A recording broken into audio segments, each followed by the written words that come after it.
1939. Las piezas de un ideal supremacista estaban ya sobre el tablero. Las personas depositaron su fe en la reivindicación y el hartazgo en un mismo partido, el Partido Socialista Alemán. En este tablero hay 3 piezas claves: la física, 60 kilogramos de uranio y el recién descubierto plutonio. Las piezas comienzan a moverse. Realmente te das cuenta que muy pocos alemanes leyeron Mi lucha. Libro escrito por Hitler mientras estuvo en la prisión más cómoda de Alemania, en donde literalmente explica su idea de nación. Incluso ahí se puede leer lo que haría con la raza judía en los campos de concentración. Los que sí lo leyeron tratan inútilmente de advertir a los demás. Se reúnen por las noches en secreto para convencer a sus compañeros de lo que realmente dice el libro. Nadie los escucha. El Reich pone al frente al gran orador y este habla de justicia, de valentía y patriotismo, de la emancipación de la raza aria. El sacerdote escucha y motiva al padre de familia. A su vez, el padre motiva a sus hijos, los hijos motivan a sus amigos y los amigos motivan al pueblo. Esta reacción en cadena provoca que todo esto sea culpa nuestra y que no nos dimos cuenta que una Alemania en crisis, un país en desabasto, un lugar en donde reina la miseria, comienza a asaltar al pueblo judío. Luego, a perseguirlos, a arrebatarles lo que es suyo y por último, encerrarlos. Y no nos dimos cuenta hasta que Alemania invadió Polonia. ¿Es lo mismo una bomba atómica que una nuclear? Energía atómica. Contiene protones con carga positiva, neutrones sin carga y electrones con carga negativa. Cuando un neutrón fisiona el núcleo... Energía nuclear. Contiene protones con carga positiva, neutrones sin carga y... esperen. En resumen, sí. Ahora sí tienes un tema de conversación. Este proceso es descubierto por Lise Meitner y Otto Fritzsch, que era su sobrino, y que además se encuentran exiliados en Suecia precisamente durante el mismo año que Hitler invadió Polonia. ¿Y a qué no adivinas qué? Lise Meitner y su sobrino eran judíos. La mente brillante de una mujer austriaca y su sobrino huyen de un pequeño hombre que también es austriaco con ideas absurdas. Hitler era cristiano. Nadie le dijo que Cristo era judío. Otto Hahn con Fritz Strassmann, que están en Berlín, y gracias a la teoría provista por Meitner, es así que encuentran lo que sería la fisión nuclear de un átomo. Por cierto, el Nobel se lo dieron a Otto Hahn y no a ella. Este momento es crucial, tanto que Einstein envió una carta escrita por el físico Leo Szilard al presidente Roosevelt. En esta misiva se advierte la posibilidad de crear una pieza que es capaz de destruirlo todo, que de hecho destruiría a todas las demás piezas en este tablero. Dato iluminador: este conflicto es la famosa Segunda Guerra Mundial. Las potencias del eje principalmente eran estos 3, Alemania, Japón e Italia. Compartían en común gobiernos autócratas y fascistas. El otro bando, los aliados, la URSS, China, Francia y el Imperio Británico. 1940. Todo lo que estaba pasando en Europa al mismo tiempo estaba siendo relevante y estudiado en Estados Unidos, sobre todo por el inminente peligro de que Alemania llegase primero a la meta en esta carrera de armamento nuclear. Oppenheimer, Fermi, Teller y Lawrence, junto con algunos otros, se enteran de estos descubrimientos. Comienzan a entenderlos y rápidamente experimentar para resolver 3 de los principales obstáculos. 1. Enriquecer el uranio 235 o crear plutonio 239. Este elemento no se encuentra en la naturaleza, se crea a partir del uranio. 2. El detonador es importante. ¿Cómo y con qué carajos vamos a hacer estallar algo así? 3. Y el coprotagonista de esta historia: reunir a todas las mentes brillantes para una misma causa. El gobierno de los Estados Unidos seguía indeciso con su posición en la guerra. 7 de diciembre de 1941. Japón toma por sorpresa la base naval de Pearl Harbor en Hawái, destruyéndolo todo. Ahora sí, el gobierno de los Estados Unidos estaba decidido a entrar en la guerra. Proyecto Manhattan. De este lado del tablero se invirtieron $2,000 millones, aproximadamente 100,000 personas y cientos de problemas logísticos como los de construir desde cero una ciudad moderna, con servicios de luz, agua y drenaje. desarrollo de laboratorios y líneas de producción completamente nuevas. Incluso la física nuclear era un tema nunca antes explorado. El acuartelamiento se encontraba en Oak Ridge, Tennessee, orquestado por el coronel James Marshall. Un montón de fábricas por todo Estados Unidos y el proyecto más ambicioso, el Proyecto Y. El coronel Leslie Groves tenía a su disposición a 3 científicos. Los 3, por cierto, son premios Nobel, familiarizados con el diseño de este proyecto: Lawrence, Urey y Compton. Fue este último que le recomendó a su colega y nunca premio Nobel, J. Robert Oppenheimer. Era tiempo de resolver el primer gran obstáculo: enriquecer el uranio o crear plutonio. El gobierno de los Estados Unidos iba por todas las canicas, sin importar que, y de manera simultánea, por un lado se creaba plutonio 239 y por otro, uranio 235.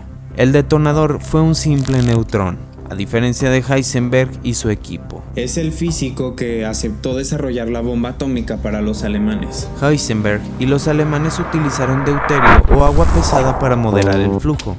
Oppenheimer y los suyos encontraron que el átomo absorbía el neutrón dentro de su núcleo, pero no rápido, es más bien lento, despacio, moderado.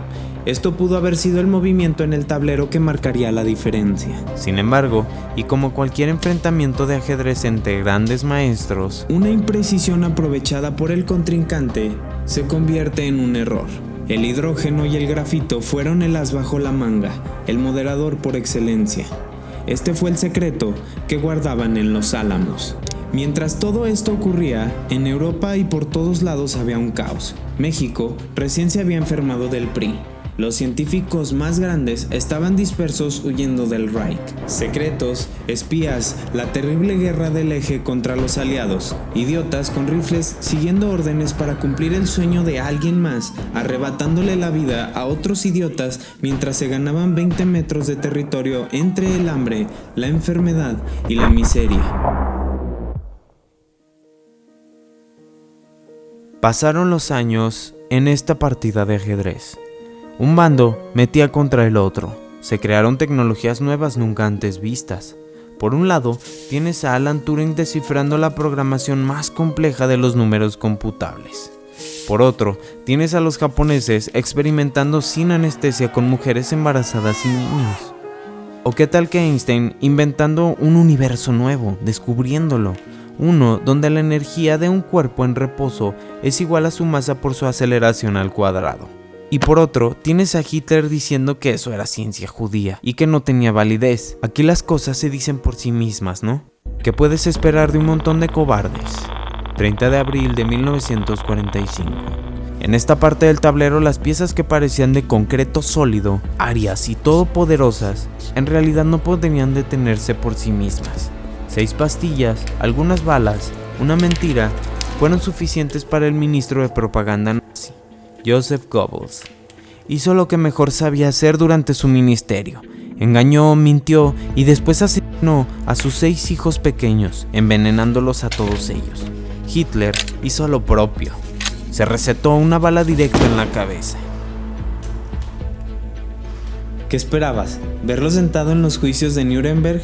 Todos ellos huyeron. Mussolini fue fusilado junto con su pareja, Clara Petacci, y luego colgados y exhibidos en la plaza de Loreto. Esto es en Milán, no en Zacatecas. Acuérdense, los soviéticos derrotaron al régimen, casi solitos. No fueron los estadounidenses, ni los británicos o los franceses. Todos ellos ya tenían al fascismo, al mugriento fascismo, pisándole los talones. Mientras que los soviéticos iban recuperando territorio y haciéndoles frente a un montón de muchachitos a los que les mintieron, diciéndoles que el Tercer Reich brillaría por 1000 años y que estaban ganando y que pronto la raza aria estaría sentada en el poder, teniendo a todos los demás sirviendo sus deseos. ¿Sí, no? ¿O cuál era el objetivo de todos estos pendejos? La verdad ya se me olvidó. Golpea mi corazón, Dios de 3 personas.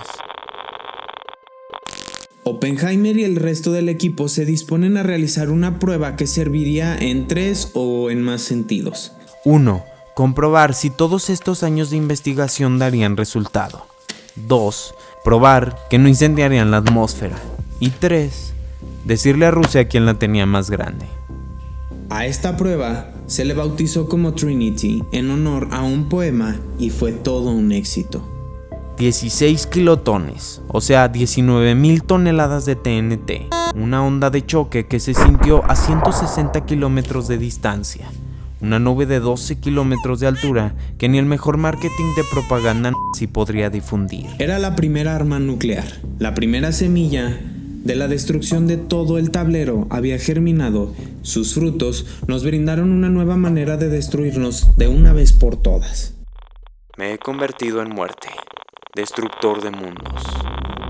Potsdam, el 26 de julio de 1945, a solo 10 días de Trinity, se redacta la proclamación que definiría los términos para la rendición del último integrante del club fascista, Japón. Todo pintaba que en lugar de salir el sol, la noche era cada vez más oscura. El emperador Hirohito no se rindió. Recordemos esto, aun cuando ya todo anunciaba su franca derrota, el imperio nipón se negó a rendirse, condenando a cientos de miles de personas inocentes.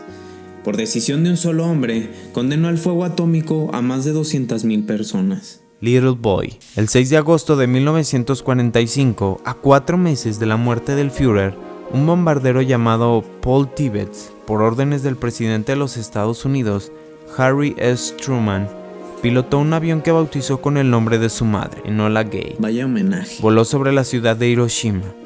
A las 8:15 de la mañana, una bomba nuclear de uranio llamada Little Boy estalló, incinerándolo todo, destruyendo y matando a 140.000 personas. Por cierto, cayó directamente en la ciudad, no en la base militar o en el río en el que se tenía planeado. Vaya cálculo, señor presidente. Fat Man. 3 días después, y sin la rendición de Japón, aún viendo lo que la artillería estadounidense y la estupidez humana son capaces de alcanzar, el imperio japonés no había cedido. La guerra continuaba. El ejército rojo, o sea, los soviéticos, emprendían una enorme ofensiva de más de 1 millón de soldados que ya habían invadido el norte de China. La misión: ocupar Japón con toda la artillería. A las 11:02 de la mañana del 9 de agosto de 1945, Fat Man, que llevaba consigo 6 kilogramos de plutonio, estalló, dejando ver cerca de 21 kilotones, 5 kilotones más que su antecesora. Curiosamente, pasaría casi un mes hasta la rendición oficial de Japón.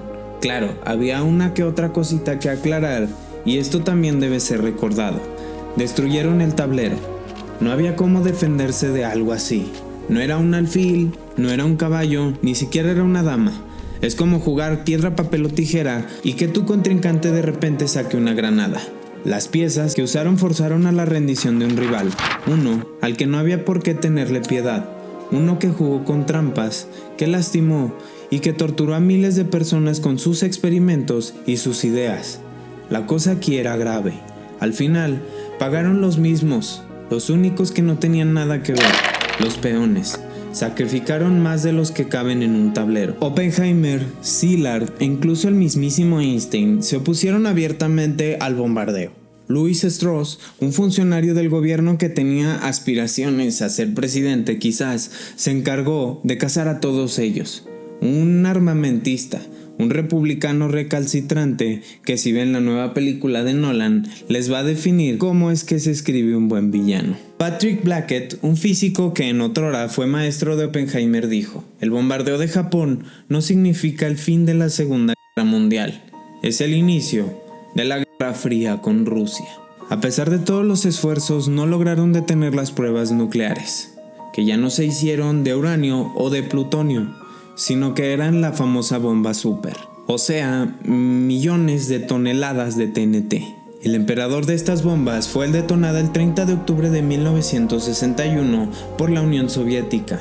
La llamaron la bomba del zar y liberó una potencia de 57 megatones, 3.125 Little Boys o 2.381 Fat Mans. El primer ministro Hideki Toyo, cuando fueron a arrestarlo, igualito que su amigazo Adolfo, se recetó un plomazo directo en el corazón. ¿No se les hace que todos ellos comparten el mismo doctor? ¿O es que la receta para tratar el fascismo es esa? Vayan y peleen por su país, por sus madres, por sus esposas o por sus hijos. Dignifiquen a la raza. ¿Cuánta dignidad hay en detener con la cabeza una bala fascista que en lugar de eso se entierre simplemente en el lodo? ¿Qué es más digno? ¿Morir aplastado por un Panzer, o sea, un tanque alemán, o cuidando de tu madre en la enfermedad? Yo qué sé, no conozco el contexto de todos ellos. Solo nos queda leer, investigar y conocer, pero hay algo que el tiempo nos dejó en claro. Seguir las órdenes de un idiota con poder no te convierte en un soldado o en un héroe de guerra. Te convierte en lo único que realmente puedes llegar a ser. Un cadáver en el lodo, con una familia incinerada. Mi nombre es Héctor Flow y nos vemos la siguiente semana.